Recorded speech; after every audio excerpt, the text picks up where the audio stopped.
बैठिया टरिया पे सासू त बहुअरिया रजकर बहुअरिया रजकर हो।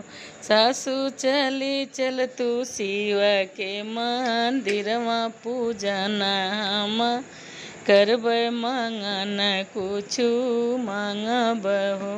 सासू चली चल तू शिव के मंदिरवा पूजना हम करब मंगन कुछु मांगब हो। आगे आगे चलेली सासू त पीछे पीछे बहुअरी त पीछे पीछे बहुअरी हो।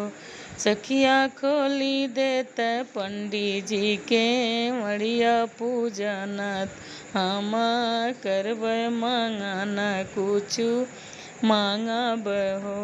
सखिया खोली देत पंडित जी के मड़िया पूजन हम करब मंगन कुछु मांगब हो। केथुआ से शिव के नहुवैबू त काऊ चढ़ैबू त काऊ चढ़ैबी हो। बहुअरी केथुआ के भोगवा लगैबू मंगन काऊ मंगबू न हो।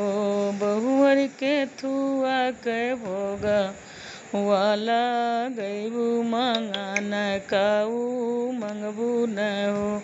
दूधवा से शिव के नहुवैब बेलपतिया चढ़ैब बेलपतिया चढ़ैबई हो। ओ सासू भंगिया के भोगवा लगैब मंगन एक मंगबई हो।